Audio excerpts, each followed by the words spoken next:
Otep à tous, bienvenue sur la chaîne des panafricanistes, par essence, par conviction et par excellence. Celle des citoyens kémites, par nécessité et obligation de combat. Nous sommes une chaîne qui n'est guidée que par nos ancêtres et rien que par les ancêtres qui appartiennent à l'égrégore du monde noir. Par conséquent, nous ne croyons en aucun dieu venu de l'étranger. Toutefois, cette vidéo n'est aucunement destinée à inciter à la haine ou à la violence, car nous menons un combat qui est d'abord et avant tout spirituel, intellectuel et démocratique. Ensuite, il est politique, géopolitique et géostratégique, contre l'impérialisme, le colonialisme, le néocolonialisme et l'endocolonat, qui sont tous qualifiés de crimes contre l'humanité. Nous menons ce combat sur la base du principe fondamental que nous avons hérité de nos ancêtres kémites, qui est celui de la Mahat, c'est-à-dire solidarité, vérité et justice. Vous êtes donc en droit de connaître la vérité, nous avons l'obligation de vous dire la vérité, rien que la vérité, afin que justice soit rendue au continent africain. Et ça, c'est notre modeste contribution dans cette noble lutte en faveur de la souveraineté, la dignité, la solidarité et l'unité africaine. C'est exactement ça que nous appelons le panafricanisme. Bien-aimés frères et sœurs, la dernière fois, je vous ai parlé dans ma vidéo du conflit israélo-palestinien. Je disais que la terre africaine de l'Ouganda avait été choisie pour abriter un État israélien. Mais que Idi Amin Dada s'était farouchement opposé et c'est ce qui lui a créé tous les problèmes que vous avez entendus par la suite. Idi Amin Dada est un cannibale, Idi Amin Dada mangeait des gens, mangeait ceci, faisait cela, dictateur, hein, tous les noms. Et il y a un internaute qui m'a posé la question de savoir, mais comment se fait-il que l'État d'Israël a été créé en 1947 et que Idi Amin Dada est arrivé au pouvoir aux environs de 1971 jusqu'à 1979, comment se fait-il que lui, il s'est opposé? Oui, c'est vrai ce que vous dites. Mais en fait, je reconnais ma faute, je m'étais mal exprimé. L'État d'Israël, certes, a été créé en 1947. Au fur et à mesure, il y a eu des problèmes. Les problèmes ont commencé.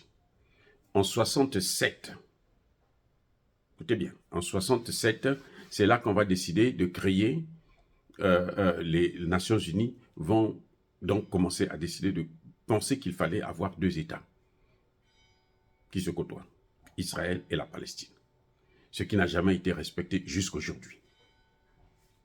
Et la guerre était intense.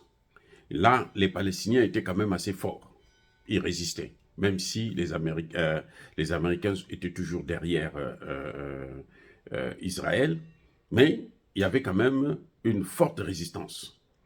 Et les forces étaient plus ou moins équilibrées, pas comme maintenant. Hein. On sait qu'aujourd'hui, avec cette dernière crise, Israël va détruire encore le Gaza, ça c'est clair.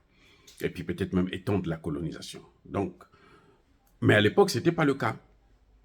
Et vu toutes ces difficultés-là, ce que la communauté dite internationale, c'est-à-dire les États-Unis et leurs alliés, il était question que l'on délocalise, hein, que l'on déporte certains juifs en Ouganda, qu'on crée peut-être certainement un deuxième État d'Israël en Ouganda, et puis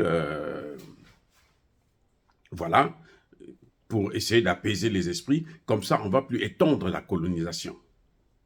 Voilà l'objectif, c'était celui-là.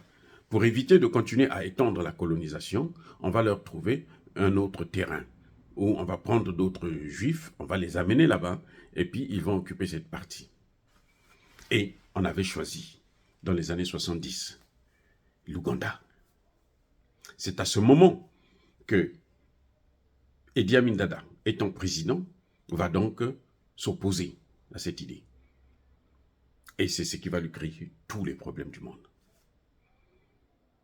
Parce que jusqu'à aujourd'hui, le problème, c'est pour ça que j'ai toujours dit, le problème de la Palestine est très complexe. Israël et la Palestine, c'est très très complexe. Ah oui, vous avez un peuple élu, selon la Bible, hein, ce n'est pas moi qui le dis, c'est le peuple élu, qui n'a pas de terre, ou qui a seulement un petit bout de terre, mais qui grandit vite.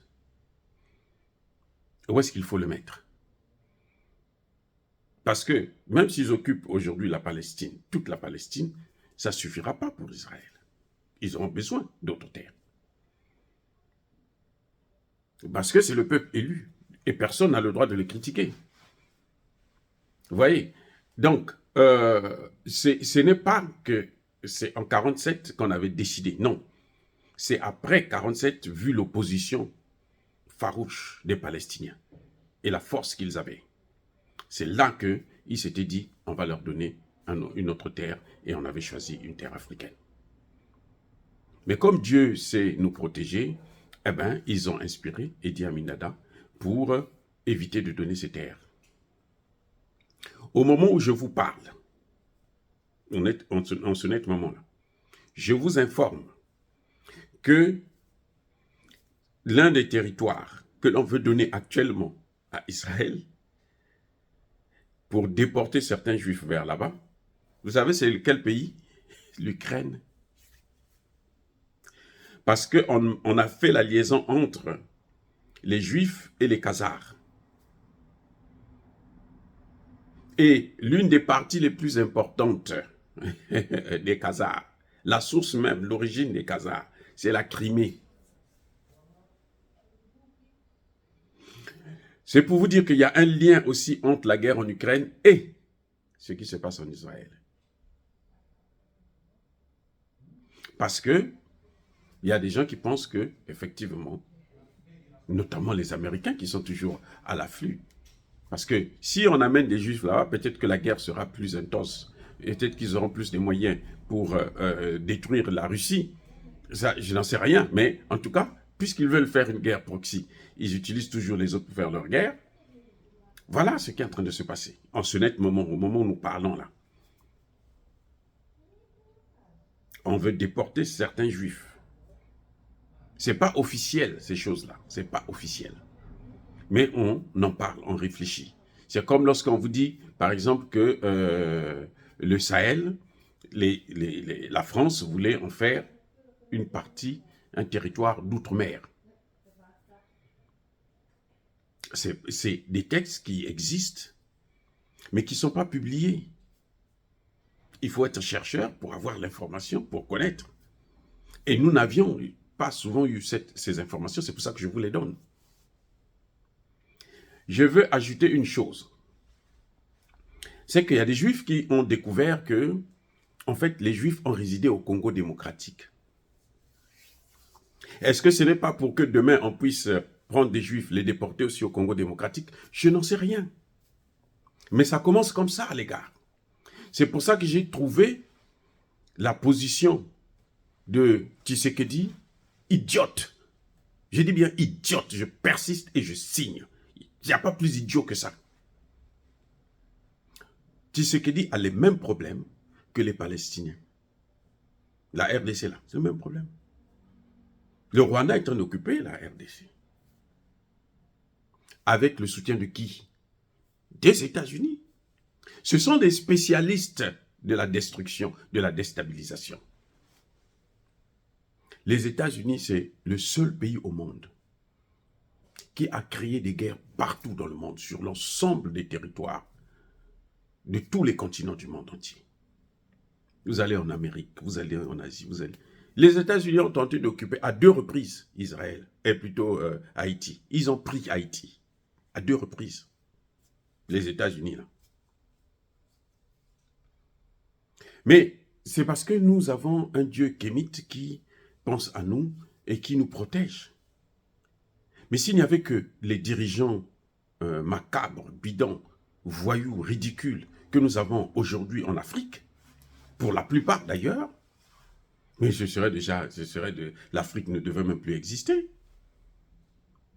Regardez comment les Africains, hein, vous avez Congo-Brazzaville, Congo-Kinshasa, Côte d'Ivoire, la Côte d'Ivoire c'est même pire. Les Libanais sont en train d'occuper le terrain. Les mêmes Libanais là, Ce sont eux qui sont en train de pourrir Haïti. Quelques familles, une dizaine de familles. Quand il n'y a pas un de leurs descendants qui est au pouvoir, vous ne pouvez pas gouverner. Tant qu'il n'y a pas un métis, eux-mêmes ils les appellent les mulâtres. Tant qu'il n'y en a pas qui est au pouvoir, là, il ne peut pas gouverner. Soit il va être victime d'un coup d'État, soit on va le tuer. Aristide. Jean-Bertrand Aristide, qu'est-ce qu'il a subi? Le dernier qu'on venait de tuer là, c'était qui? Un noir. Martelly, c'était un chanteur qui dansait même nu. Michel Martelly. Mais comme c'est un métis, lui, il a gouverné ses 5 ans là tranquille. Avant lui, celui qui était là aussi était un métis. Placé par qui? Par les États-Unis, soutenu par les États-Unis. Voilà comment ça fonctionne. Et les dirigeants africains doivent prendre leurs responsabilités. Regardez la Côte d'Ivoire. Vous avez plus de 100 000 Libanais qui sont les maîtres du terrain. J'étais au Congo il n'y a pas longtemps.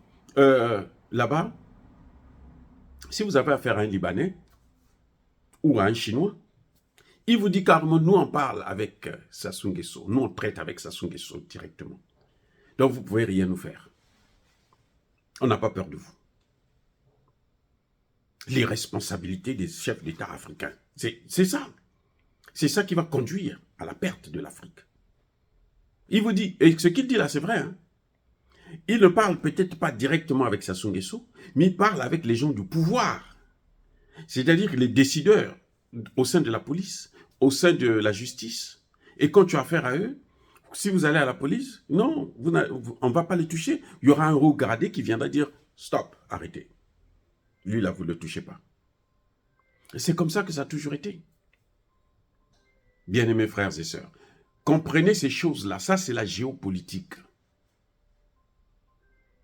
Et ce n'est pas facile. C'est pour ça que nous devons être prudents. Parce que si on continue comme ça, nous allons tout perdre. Dire cela, c'est inciter à la haine ou à la violence. Non, il y a Bakulervé, il y a Malembe. Encore une fois de plus, bien-aimés frères et sœurs, je voudrais rassurer, je voudrais vous rassurer qu'effectivement, donner des précisions, que l'Ouganda avait été choisi pour accueillir une bonne partie de la population juive, pour créer un Israël, peut-être 2 ou 3, je n'en sais rien. Mais que Idi Amin Dada s'était opposé. Vous voyez ce qui est en train de se passer au Mali? Ceux qui demandent, la plupart des Touaregs, là, ils sont d'origine arabe. Ils veulent créer un autre État. Et ça va que créer des conflits. Vous venez chez des gens, vous ne voulez pas vous adapter à leur culture pour vivre avec eux. Vous voulez maintenant les commander, les dominer. Parce que eux, vous estimez dans vos têtes que eux, ils sont des esclaves. Le conflit du Mali, là, c'est ça. C'est pour ça que tout le Sahel, là, Bazoum, c'est quoi? Bazoum, c'est un arabe. Attendez, écoutez. Bazoum, c'est qui? C'est un arabe. Et qu'est-ce qu'il veut? Qu'on détruise tout le Niger. Que la communauté internationale puisse prendre le Niger. En estimant que les Arabes seront mieux comme ça, là. Non, non. Et on ne peut pas tuer 26 millions. Les Arabes au Niger, c'est 1% l'ethnie de Bazoum. 1% de la population. 1%. Ça signifie quoi? C'est rien du tout. C'est négligeable. Et on nous dit que nous, on est racistes. On pratique la discrimination. Et on arrive à élire quelqu'un qui vient d'une très, très, très grande minorité. Il y a un problème. Donc voilà, bien-aimés frères et sœurs, nos dirigeants doivent faire très, très, très attention. On veut créer, dans le Sahel, là, ils veulent créer des États arabes. Parce que ce qu'il y a, Libye, Turquie et autres, là, ça ne suffit pas. Et ils savent que s'ils créent des États arabes, ça va nous créer plus de problèmes. Et c'est par eux qu'ils continuent à rentrer. Vous avez suivi les accords d'Alger? C'est la pourriture, accord d'Alger. C'est la pourriture. Ça, ce n'est pas des accords qu'un État pouvait signer. Mais ça a été signé au moment où le Mali était tellement faible, et celui qui était au pouvoir, là, c'était quelqu'un que eux, ils avaient mis en place. Comme c'est quelqu'un qu'ils ont mis en place, là, ils signent les accords, c'est tout. Il joue le jeu, comme Tshisekedi est en train de jouer le jeu au Congo démocratique. Il est en train de... il a opté pour le pourrissement de la situation pendant qu'il est là. Et quand il va quitter là, celui qui viendra aura plus de difficultés pour mettre de l'ordre. C'est ça qui nous pose des problèmes en Afrique. Ce sont d'abord les Africains eux-mêmes. Ce ne sont même pas les étrangers. Ce n'est pas les États-Unis, ce n'est pas les Juifs, ce n'est pas Israël. Non, c'est les Africains eux-mêmes. Parce qu'ils ne sont pas capables de prendre leurs responsabilités. Tshisekedi est en train de voir ce qui est en train de se passer dans le Sahel. Il n'est pas capable de prendre ses responsabilités pour dire non, mais attendez, il y a un nouveau partenaire qui peut m'aider à lutter contre ces rebelles et ces terroristes. Parce qu'actuellement, ils sont en train de rentrer maintenant. Il y a Boko Haram, l'État islamique, ils sont en train de rentrer au Congo démocratique, là. Et lui, il est en train de dormir. Il continue à distraire les gens. Il continue à gonfler les salaires des députés, sénateurs, qui, quand ils ont leur salaire, ils ne voient plus ce qui se passe. Le jour qu'ils ne seront plus députés, vous allez voir ce qui va se passer. Pareil qu'en Côte d'Ivoire. Le ministre Kakabe, l'ancien ministre Kakabe, il a quitté le pouvoir. Maintenant, il se met à critiquer Alassane Ouattara. Il ne savait pas ce qu'était Alassane Ouattara. 2 jours après avoir perdu le pouvoir, il se lance dans des critiques, mais alors acerbes, contre Alassane Ouattara. Vous croyez que c'est ça des responsables? Ce sont des gens sérieux? Oh, bien-aimés frères et sœurs, soyez bénis. Je persiste et je signe. Soyez abondamment bénis par le Dieu de Kémit et par nos ancêtres angélisés. Mais que tous ceux qui persécutent le continent africain le pillent et le déstabilisent. Qu'ils soient noirs, blancs, chinois, arabes, indiens, juifs ou qui qu'ils soient punis, maudits, foudroyés, neutralisés, écrasés, effacés par ce Dieu de Kémit et par nos ancêtres angélisés. Vive l'Afrique éternelle, je dis et j'assume.